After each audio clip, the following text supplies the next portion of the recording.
Jedna z doopravdy populárních polívek tady v Čechách je zelňačka. My si ukážeme, jak na to. Není to samozřejmě nic kompletně nějak jako neproveditelného a složitýho.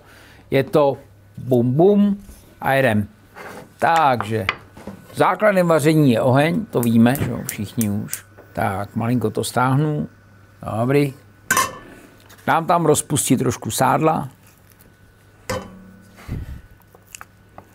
Tak. To je ono. Rovnou k tomu sádlu tady hodím cibuli. A aby se mi to dělalo všecko hezky rychle pohromadě, tak si podám tady ten rendlík a dám do něj brambory nakrájený na kostičky. Tak. Možná, že si budete říkat, proč ty brambory neuvařím pohromadě v té polívce se všema těma přísadama. Ta odpověď je velice jednoduchá. Jakmile byste dali nakrájený brambory do polívky, v které se vaří kyselý zelí, tak je nikdy pořádně neuvaříte. Jo. Takže osolený to mám a teď ty brambory v klidu nechám uvařit, zatímco se mi chystá ta polívka. Znova bych chtěl jenom zopakovat ten princip, že je hrozně důležitý, aby se vám v té kuchyni toho dělo co nejvíc najednou. Hele, na zelňačku existují 3 miliony receptů. Někdo ji má rád světlou, někdo ji dělá s paprikou, někdo ji dělá s houbama, někdo ji dělá s klobásou. Těch postupů, konec konců, u toho jídla je vždycky velké množství. Tak. Tady se nám krásně sebrala ta cibulka, začíná se nám to hezky restovat. Myslím, že by to mohlo dobře dopadnout. Mezi tím, co se nám dělá ta cibule, tak si řekneme něco málo o ostatních ingrediencích. Máme tady bobkovej list, máme tady nový koření, máme tady kmín, papriku, smetanu, zelí. Máme tady vařený, uzený žebro. Já to žebro odkrojím z kosti, protože přijde do té polívky nakonec. Je mi to příjemnější, než tam dávat klobásu. Záleží na každém z nás, jak se rozhodneme. Takže si to žebro odkrájíme z těch kostí. Je to hezky do měka uvařený, takže žádný problém. Tak, možná, že to bude vytáhnout takhle pěkně. Oberem to. Samozřejmě ten vývar z toho uzeného žebra si schováme, my ho dáme do té polívky. Sice se jedná o věc, o který se furt vedou debaty, jestli je to zdravý to jíst nebo ne, ale pro jednou se to nezblázní. Já jsem se rozhodl tu cibulku zaprášit trošku mouky. Tak. Mám tam všecko. Tím pádem nám tady vlastně vznikne taková jednoduchá jížka. Furt je to dokola stejný, ty věci spolu vždycky souvisejí nějakým způsobem. Tak, teďka tam dáme sladkou papriku.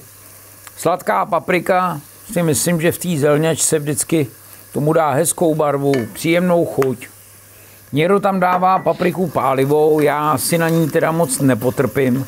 Mám pocit, že jakmile dáš do jídla pálivou papriku, že tomu jakoby sebereš tu chuť. Tak, zaleju to tím vývarem. Metlou to prošleháme. Samozřejmě to osolíme. Opepříme.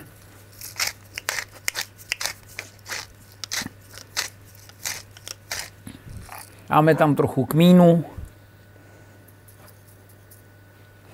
A přivedeme do varu. Samozřejmě během toho postupu, kdy se ta polívka zavařuje, v který není ještě provařená ta mouka, tak je důležitý to hlídat. Tak. Jakmile se to jednou zavaří, tak máme po starostech, ale do té chvíle se opravdu musí to míchat často, aby ta polívka nespadla na dno, nepřipálila se. A pak je tam ten moment, kdy se to začíná vařit, kdy to má občas tendenci trochu jako utíct, takzvaně, nebo překypět ta polívka, tak jenom hlídáme, jo?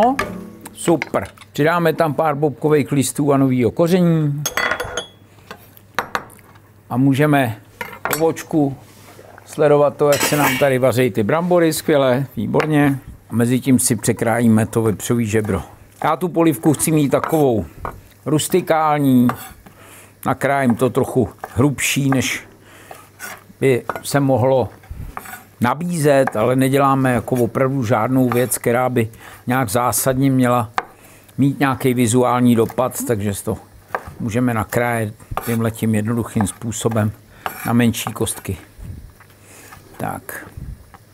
Tady máme ještě takový chrupavky. Ty tam asi mít úplně nechci, i když já je teda miluju. Jako. Je to lepší než Bůh ví, jaký doplňky stravy, ten, podle mého soudu aspoň. Tak, teďka si musíme říct něco o kyselém zelí. Samozřejmě do zelňačky typicky patří kysaný zelí. Musíme ho vždycky ochutnat, protože chceme, aby tam nějaká kyselost byla, ale nesmí to být zase až tak moc, takže buď to se nám stane, že to zelí koupíme a bude moc kyselý, v případě ho propláchneme v trošce, ho propláchneme pod horkou vodou, tím se zbavíme té kyselosti, hotovka. Pokud se nám stane, že ho jakoby odkyselíme moc, tak ta polívka si vždycky dá dochutit kapkou octa. Tohle mi připadá, že je tak jakoby ideální vlastně. To má dobrou kyselost. Já jenom to zelí mám ve zvyku ještě malinko překrájet, protože je hrozně blbý, když jíš polívku a čouhají ti z toho takový ty dlouhý kusy toho zelí. Vždycky to jídlo by mělo být takový, že se bude jíst jakoby snadno. Vždycky, když vaříme, tak musíme myslet nejenom na to, jak to chutná, ale musíme taky přemýšlet nad tím, jak se to bude jíst. Jo. Nemůžeme mu z toho udělat nějaký jako rébus, že nebudou ty lidi vědět, jak to jídlo vůbec jako strčit do pusy s prominutím. Tak, tady k té vařící polivce přidám to zelí. No, myslím, že by to mohlo proběhnout. Přidáme tam malinko toho vývaru ještě. A teďka to, jakmile se to zavaří, tak bychom to měli vařit aspoň takových 20 minut, aby ta mouka, která v tom je, byla provařená a necítili jsme ji tam syrovou. Teď se nám ta polívka takových 20 minut vařila, takže ji ochutnáme.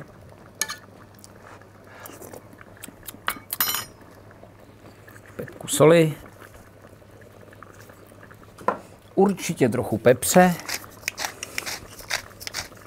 Někdo jí má rád pikantnější, je to na každém. Tak, tady máme uvařený ty brambory na kostičky. Přemýšlím o tom, jestli to tam dát i s tou vodou, ale radši ne. Tak hop, to slejem. Když si to vaření nachystáš, všechno si to nakrájíš, připravíš, tak je to potom úplná sranda. Ale je zapotřebí prostě na to být opravdu nachystaný. Tak, kdyby se vám náhodou zdálo, že ta polívka je až moc kyselá, můžete tu chuť doladit troškou cukru. Teď do toho strčím prohřát to maso, brambory a najednou z ničeho nic, z pár jednoduchých surovin, tady máme symbol toho, čemu se říká comfort food. To je pořádná, chutná, vydatná, bytelná polívka. Já jsem teda vysazený na smetanu, takže já bez smetany mě jako nebaví vlastně zelená polívka. Nejsem žádný velký fanoušek takových těch polívek typu taková ta kyselica, kde je to takový jako vodnatý a teď jsou tam jenom naházený všechny ty suroviny. Já mám rád, že to má nějakou kompozici trošku. Hezky se to zjemní tou smetanou. Nechám to spolu jenom prohřát. Můžeme to klidně naservírovat. Máme tady naší tradiční miniaturní nabíračku a má tu jedinou výhodu, že se to s tím nadává hezky. Nejde to s tím nadat úplně rychle a jen nadává se to moc pěkně. Tak, dáme tam to hustý, k tomu dáme trochu té polívky. Navrch dáme ještě trošinku smetany. Takový jako noček tam můžu třeba ujít. Tak, uděláme jenom takový jednoduchý noček z té smetany. Sadíme ho na vrch. Tahle zelňačka s uzeným žebrem je k nalezení v mojí knížce Zlatá klasika a taky se ji snadno naučíte pomocí mýho YouTubeového kanálu. Takže nás sledujte, odebírejte, lajkujte, jsme připravení vařit s váma.